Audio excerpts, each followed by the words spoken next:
So I'm Amy Nuhsbaumerm. I live in northern Hand County. So if you drew a line between Faulkton, Miller, and Redfield, that triangle, I'm kind of right in the middle of it.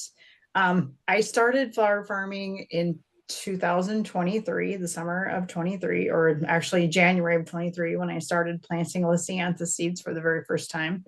I got interested in it in 22 as a side hustle. I have a full-time job that is very full-time, very busy, very hectic.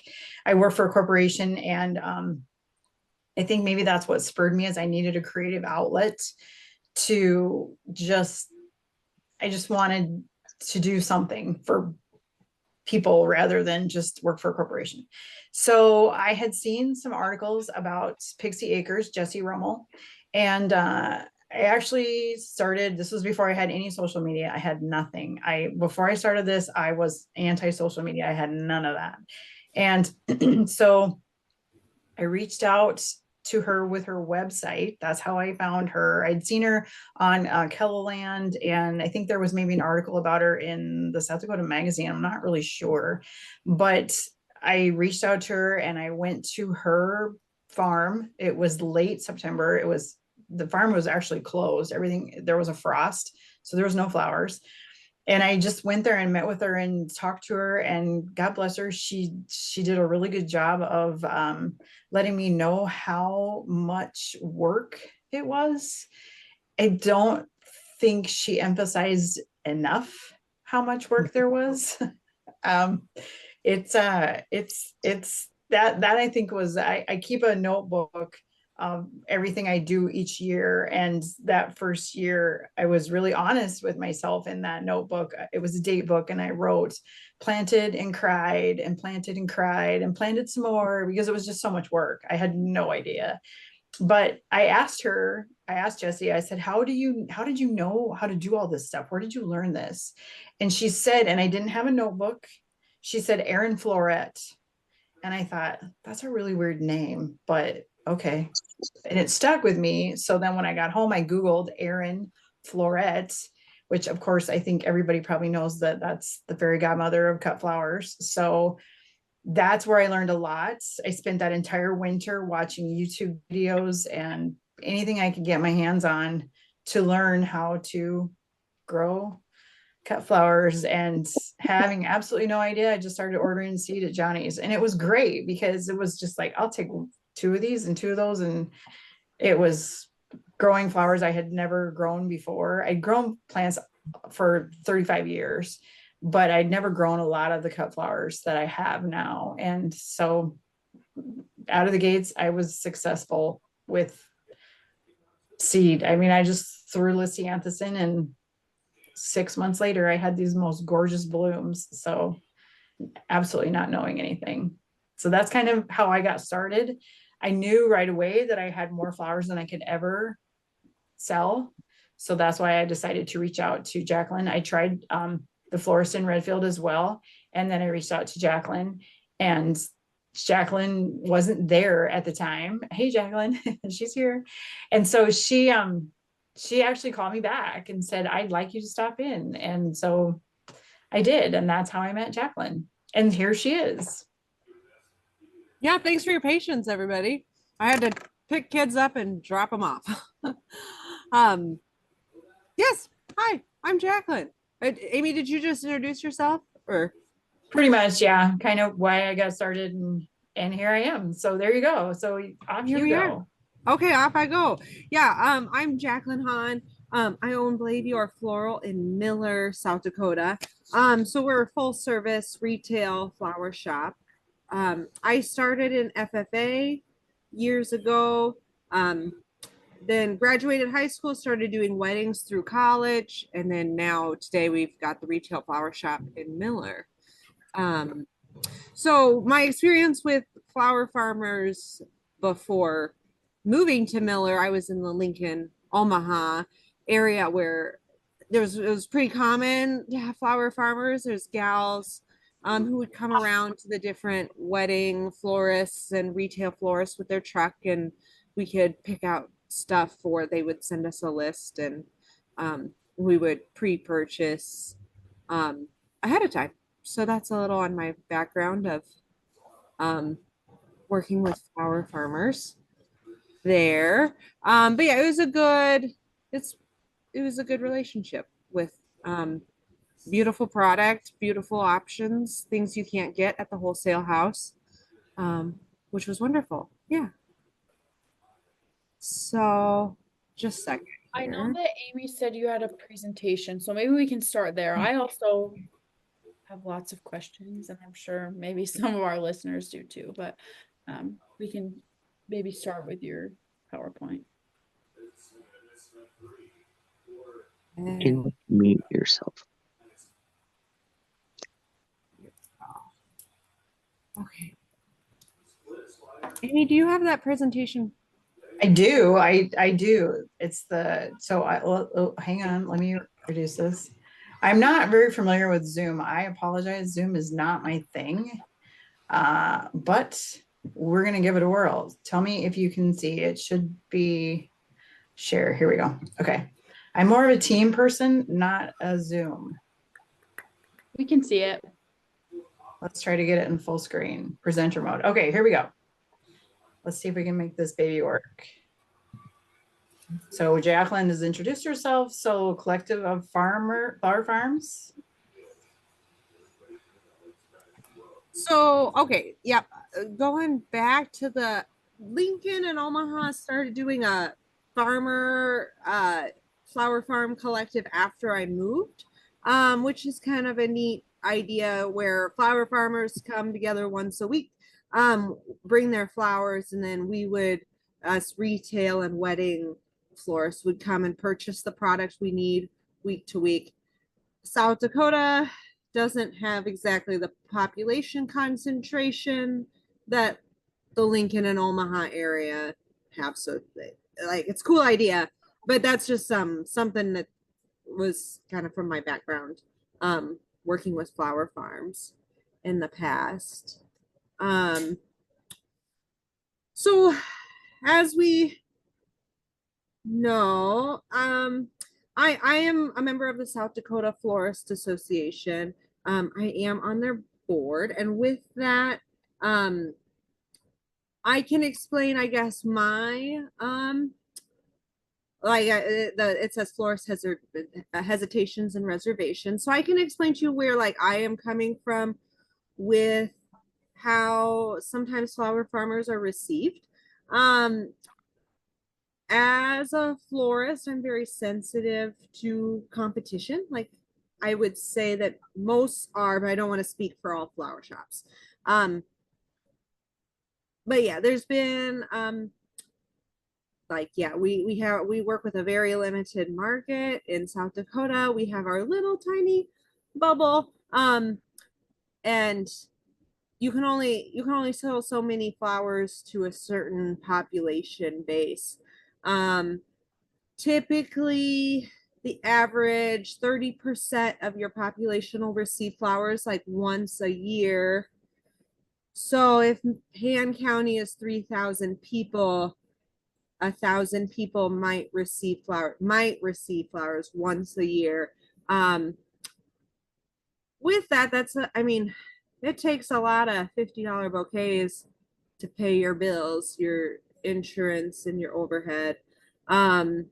Don't quote me on that 30% number. It's just something I read when I was studying in the past. But yeah, so with that, we have a very like limited market of what we sell flowers to. So as a florist, sometimes it can be feel threatening when somebody comes in and it looks like they're trying to compete. Although I also understand my customer who's gonna purchase from me is not like at the farmer's market, or if there is crossover, like it's not like if Amy's at the farmer's market, and one of my gals picks up flowers, she's just happy that she can get flowers at the farmer's market. It's not the same, it's the same product, but it's not the same service, I guess, if you follow with that. Like we offer a service where we deliver a bouquet for birthday or anniversary, we're like buying something at a farmer's market slightly different.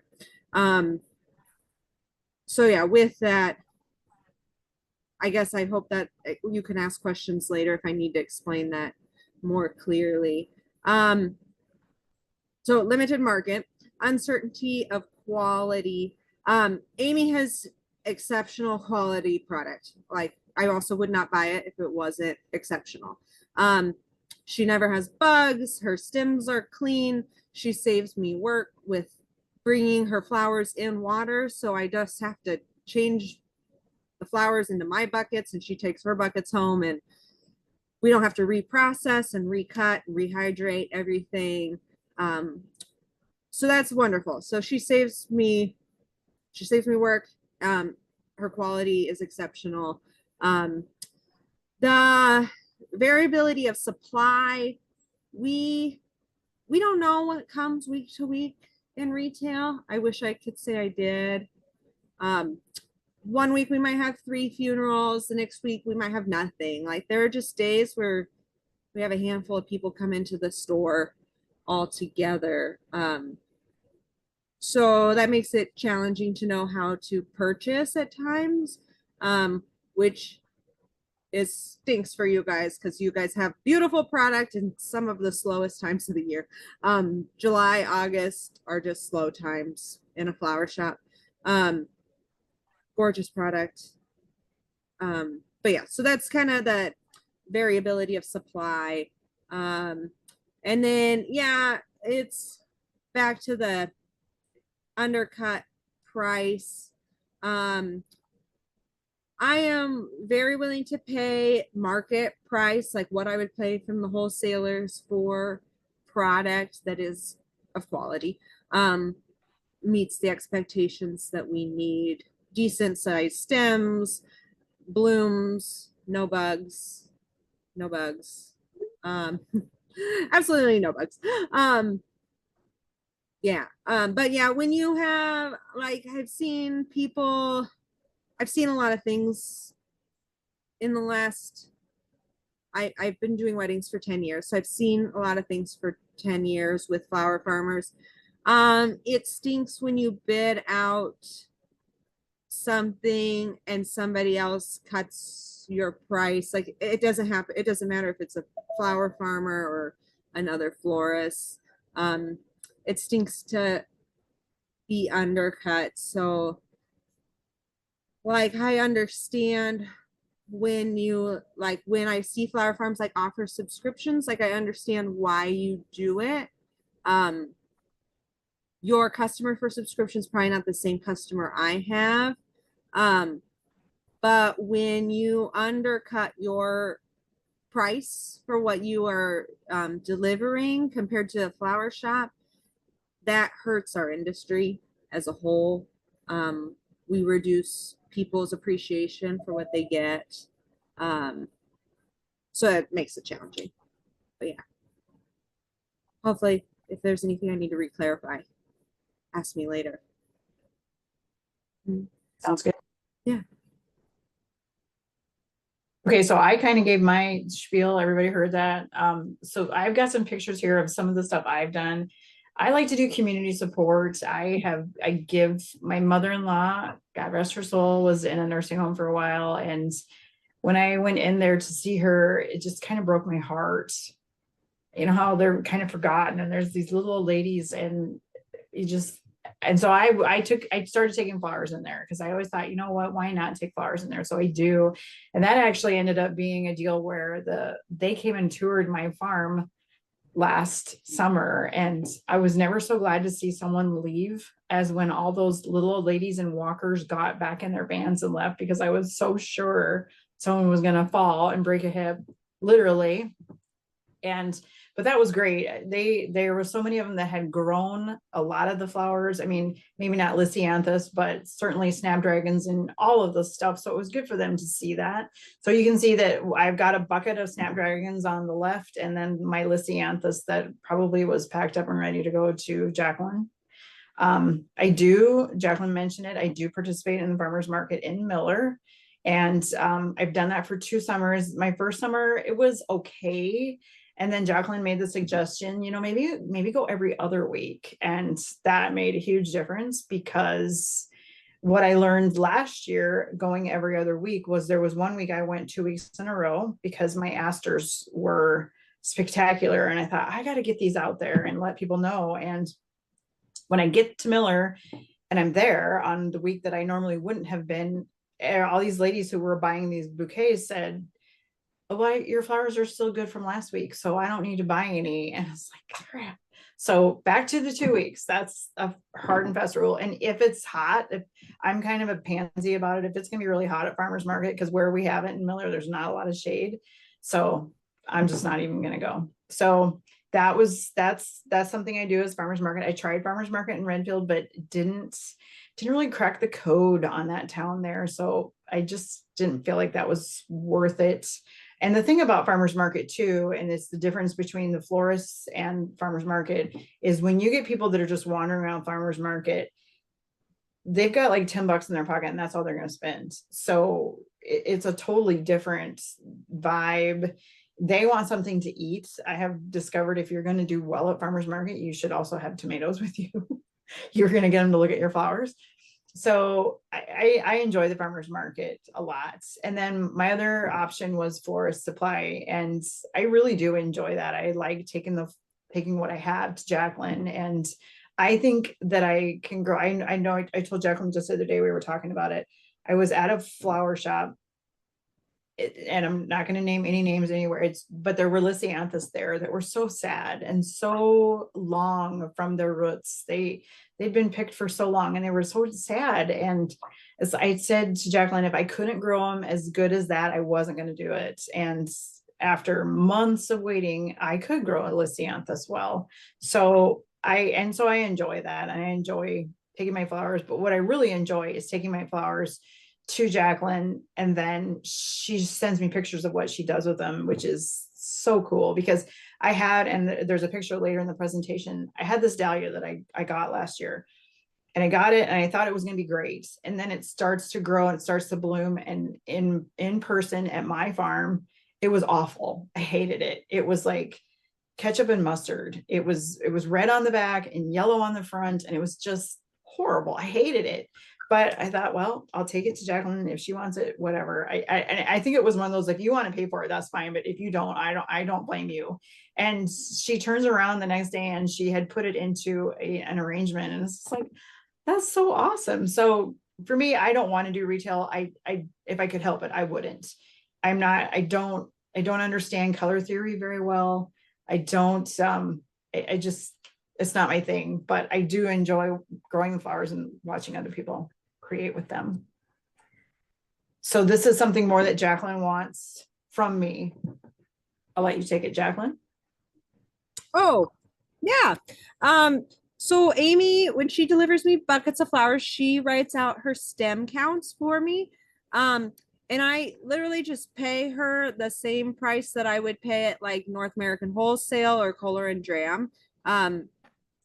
For the stem count. So she brings me 10 zinnias. 10 zinnias are like $11.95 for a bundle. So that's what I pay Amy. And Amy cleans my stems for me, which is wonderful. So everything is most of the greens are taken off within like a third. Like I don't mind if there's greens at the top closer to the flowers, but the main stems are all cleaned. I've never found a bug on Amy's flowers. That's great. Wonderful. I don't ask what Amy sprays on them. We don't eat the flowers. And that's number one in the flower shop is don't eat flowers. Right. I don't spray them hardly at all, except for the Western tarnish bug that got into my dahlias. Now that I sprayed for, but I try not to spray. No, I won't ask. So still won't ask. Amy also brings them in water, which is super helpful. So we just transfer into my buckets. She's got flower food that she brings them in too. So I know that the flowers have been processed directly into water with flower food. So I don't have to worry about rehydration. Saves me work, which is a wonderful way to approach a florist, is I can cut down your processing time. So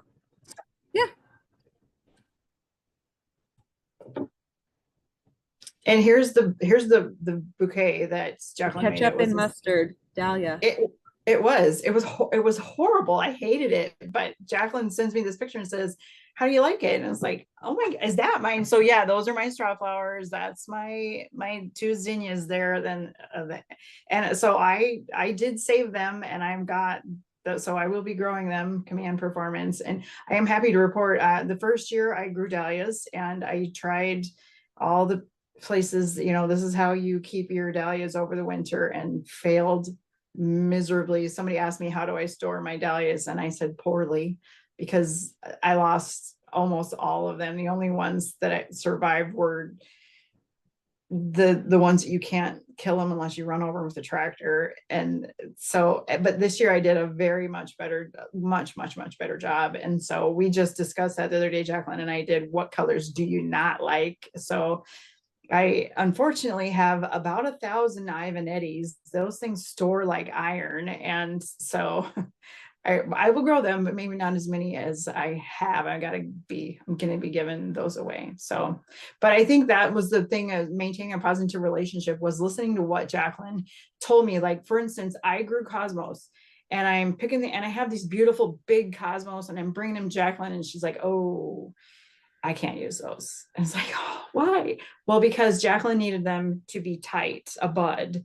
And I just didn't know that. So now I do know that, and they come tight. I got that. So I was able to adapt to meet the needs of what she wanted. And I am very flexible about what flowers I grow. I know Jaclyn asked if I was going to do gladiolus this year.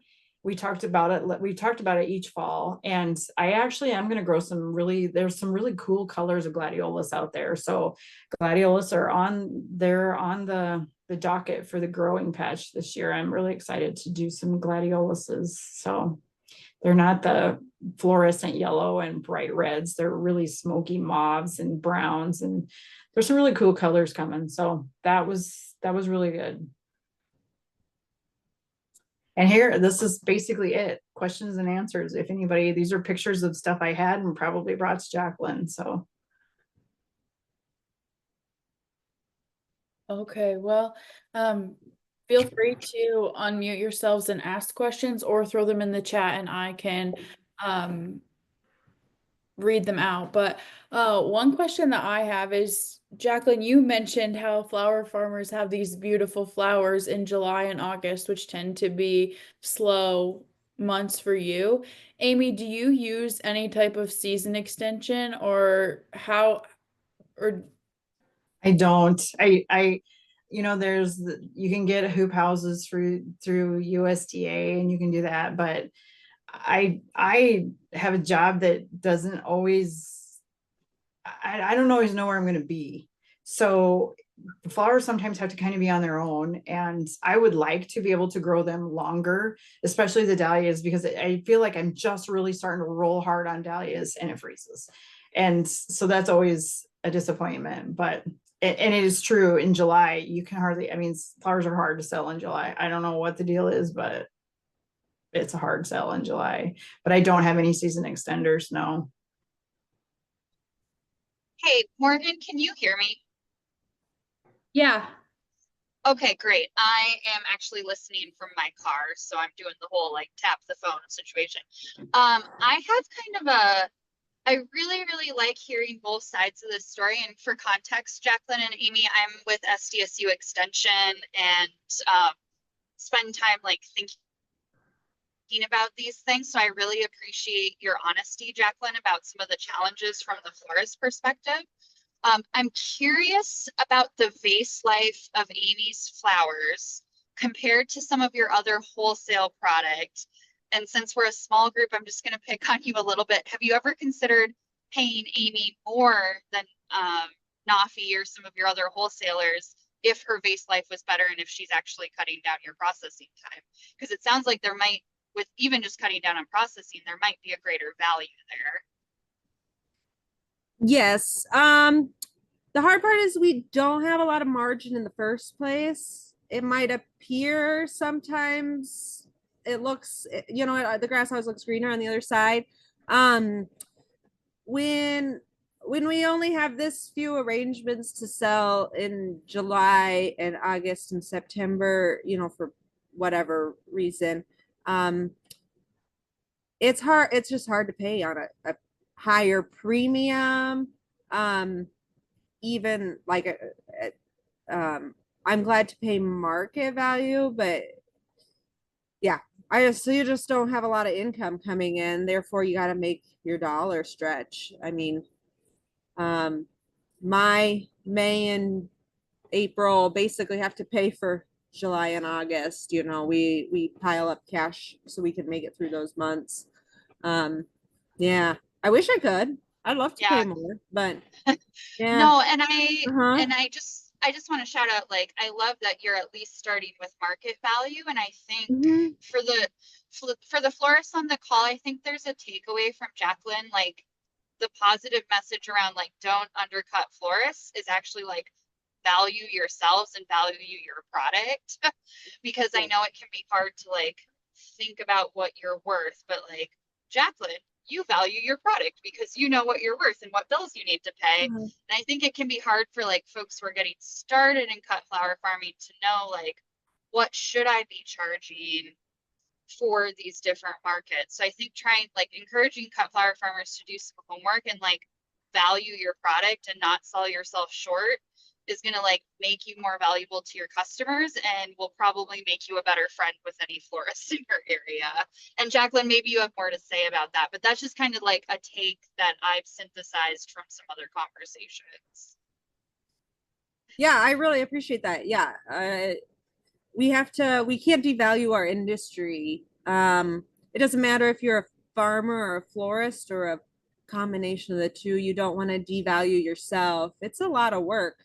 It doesn't matter, once again, if you're a florist or a farmer. It's a lot of work to do this. So we need to be paid accordingly. Uh-huh. And I really kind of think, to be honest with you, what kills us or what's the hard part is we just don't have enough people here. That's just all there is to it. Because I'll go to Minneapolis and see what the prices of flowers are and just am shocked by it. But yet they have so many more people there. And so it's open to, and then when you go through the farmer's market in Miller, there might only be 20 people that show up altogether. And it's just the logistics of where we live. Like it or love it or hate it. Yeah. It's just, that's the reality of it. I kind of want to flip on Christine's question and ask you, Amy, like, even though Jaclyn's margins only allow maybe market value when other cut flowers may sell for more, what makes it worth it to you to like maintain that relationship? I imagine there's some elements of convenience and a different market. And so I just want to hear a little bit more about that from your side. So that's a really great question. And I'm probably going to have a whole different answer than anybody else who is growing cut flowers. So for me, cut flowers is a side hustle. It is not my main source of income at all. I have a really good job. I do this because it fills a part of my soul that my job doesn't. And so I love where I live and I love the rural aspect of it. You get me around more people and I get the hives. I want to see our small local businesses survive and thrive. And if I can help that, because look at Jaclyn, she's employing herself. She's got her 2 little kids at work every day. And how many employees does she have? That supports our small towns that we have to try to save because we don't need any more people to move to Sioux Falls than we already have lost. So I think my motivation is different from a lot. And so I'm maybe not the right person to ask because I do have a good job that pays me well. So I'm not losing money on my flowers. I'm not losing money on my flowers. I'm not trying to say that I'm giving them away. I'm not, but it's not, my motivation is more to keep rural America thriving. We can live here and we can have pretty things too. I don't have to live in Minneapolis to have pretty flowers. I just want to say that this is Christine again. I'm just like applauding in the background since I can't hit the applaud emoji. I love that. Well, if I was trying to do this for a living, that I wouldn't do this for a living because you can't pay, you're not paying yourself enough. And my husband of all people will tell you, and it's funny, Jaclyn, that you mentioned the flowers, the stems, you have him to thank for that 90% of the time, because what happens is I get home from work or in the morning, I will park his butt in a lawn chair by my garden. I'll pick him and hand him, and he will strip him and put him in the bucket and wish he was somewhere else. So I'll have to tell him, great job. Yeah, thanks. Jaclyn and Amy, this is Katie Jones. I have Katie. a quick question in regards to farmer florist relationship. And I can't remember, Jaclyn, when you do your marketing, okay, so here's where it's coming from. In my mind, I feel like our little floral shop here could benefit if they would use our name for their blooms. Like, I think people in the community would go to her thinking, because they don't know how to get a hold of me, and I'm on the farm and I don't have business hours. But if they knew they knew some of my blooms were in her cooler, and they could call and say, hey, I know Ranchi Stems has some flowers. Can I have a bouquet of theirs? Do you ever see that would be a benefit? I don't know if I'm asking this quite right, but as far as marketing wise, if you market that they're locally grown, maybe is the better way. Is that clear as mud? Yeah. No, that's good. That's a good question. Usually we try to tag Amy here and there, and maybe not every time because we just forget. We just can't over our head. Forget. A great example of, like, in Lincoln and Omaha, it's very common for floral shops to tag, which farms they're purchasing from, because those farms are also at the farmers market and people like to support local.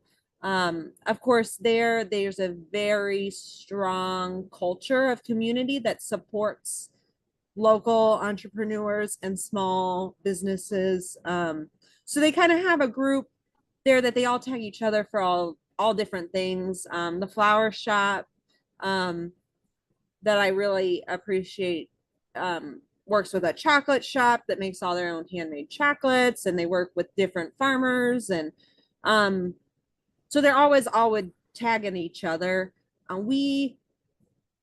Miller's business community will be changing in the next 10 years. We've had amazing business community. It's just going to change. It's just how it goes. Every community's businesses will change. So hopefully the younger people will start cultivating more of, like, hey, if we stand together, we'll be stronger, rather than being worried we're competing against everybody's dollar. Like, we all spend our money how we want to spend it. So hopefully we can change slowly our culture. Same with the South Dakota Florist Association too. I hope that someday we can stand for more locally grown product. I think that'd be cool to see. It's just going to take time and positive interactions, and positive interactions. Hopefully, I don't know if that answered your question, but yeah. Well, when I ask such a complicated question, it's kind of hard to answer, but I was just trying to come up with ways to promote the flower farmer to the, like you say, the super rural florist, to benefit her business. And if they could see that they're coming from us too, kind of like two birds, one stone. You get to help two businesses with one bouquet of flowers. And in order to make rural South Dakota work, it just seems like that would be an awesome avenue, like you say, in time. Yeah. Yep. It'll just take time, I think. The other thing I think that kills us is we just have such a short growing season. I mean, it's just so frustrating, and right now with the tulips, heck, I'd like to have tulips by Easter, but I really don't think that's going to happen. I really don't. I'd like to, but I don't think so. Would you guys share a little bit more about what the communication to get the flowers delivered looks like? Like you've talked a little bit about your harvesting, Amy, and kind of how they come to you, Jaclyn, but do you, Jaclyn, get an order and then let Amy know what you need? Is there routine deliveries, or just a little more on the logistics and communication? Amy, do you want to start or? Well, yeah. So generally what happens is Jaclyn will send me a text. Usually what we do is every other week. So because she doesn't have enough and I'm always, if she asks for 10, she'll probably get 15. So, which is, I mean, that's fine. I don't care. But it's generally she will text me and then I will say, this is what I've got. And a lot, there's a lot of stuff where if she knows she has an event coming that's going to require these flowers, if I have them, I'll try to save them back because I do have a little cooler and I'll try to save them and then bring them, so that it's there for her event. I try to get a fairly neutral or wide, because I can't grow everything. I'd like to, but I try to keep weddings in mind. So I don't grow a lot of really bright. The first year I grew bright yellow and bright orange. And I was just, if you look at my book, it'll say, what were you thinking? And so there's just a lot of learning on my part is like, okay, I've also seen people say that just because you like them doesn't mean that's going to sell. And so I try to do neutral colors that blend. And that's one thing Jaclyn has taught me is get flowers that are bicolor, because then I can send them more than one direction in a arrangement. Like my mustard and ketchup dahlias, you could go different directions with that because it's more than one color. So, and that's what happens is Jaclyn will let me know what I need or what she needs from me, and I will just get them down there. Typically I get to Miller before she does, but we've got a system worked out so I can get in the shop and just drop them off if that's the way it works, and I can go on my merry way with my job, and it works. And I'm only 30 miles from Miller, so it's really not a huge deal, because I know Jaclyn and I have talked about, delivering to Watertown and go to Aberdeen, and it's like, yeah, but it's getting enough miles now where it's not paying. So that's kind of hard to justify that. But again, we live so rural, and I'm just happy to sell what I got, to be honest. So, and I'm very pleased with Jaclyn. I know Christine mentioned paying more, and I'll be honest, what the wholesale price, I'm perfectly content with that. I don't feel like I need to premium. I mean, my stuff is beautiful. I feel like that sounds conceited, but I can grow some really, and it's just amazing. And I guess I'm not growing, I just am growing it. The breeders are the ones who have developed, like the Lysianthus. Gosh, it's just, that first year I grew it, I started it in January, and it's dragging along. And I'm just like, I'm done with this. I'm never growing like this. Is just a waste of time. And then it started to bloom. And then it's like, okay, well, I guess I'll grow it again next year. So it's an amazing plant. They're just so beautiful. So, and dahlias too. I could become a dahlia addict in no time at all. It could be a serious obsession. So I try to reel myself in, but that's how that works.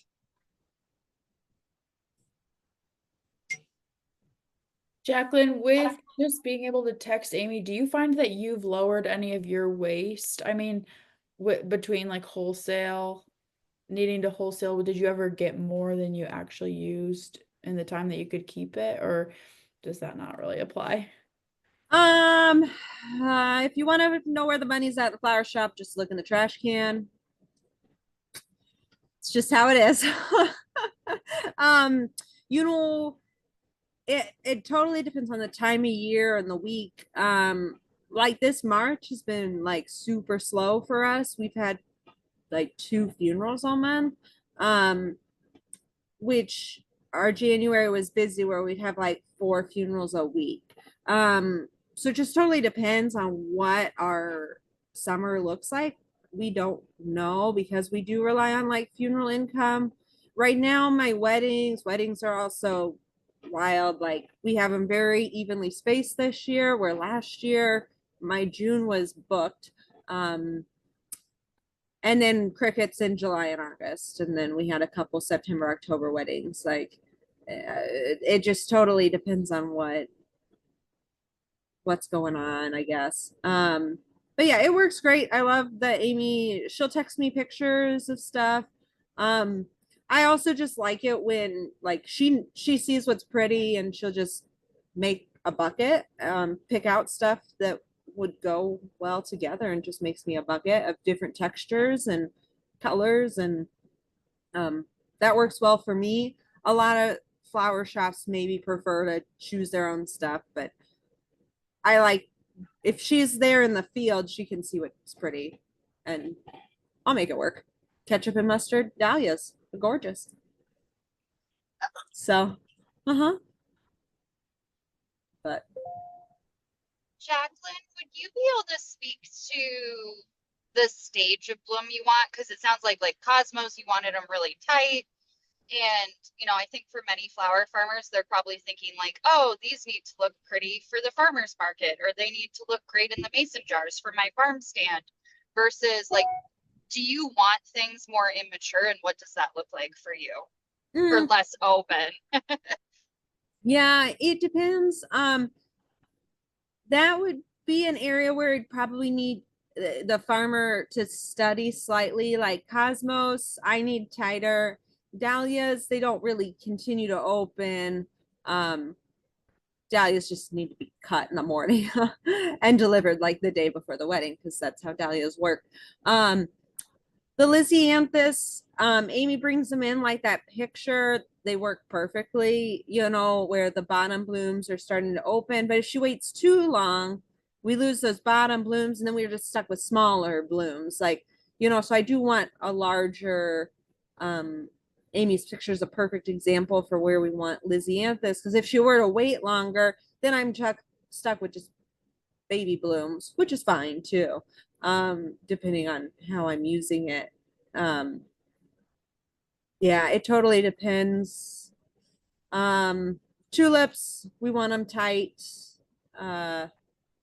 Zinnias just are what they are. Zinnias can be older too and be fine. The trouble with zinnias is they don't go in our cooler well, so I don't mind zinnias, but they're okay. Amy's asters have been gorgeous. Her and those, you bring them a little bit tighter, like medium, not buds. Where Cosmos, I want almost like right before they start to break open buds. Straw flower, I probably prefer like a little tight, but not, I don't want them blown yet because they blow super fast. But straw flower also stay, like they have a great face life. Snaps, you want just a few open on the bottom, right? Yeah, snaps. Yeah, like maybe 25 to 30% open is a good maybe rule for that. The snaps have been gorgeous. Status needs to be open on that doesn't really open once it's cut. So yeah. It's good.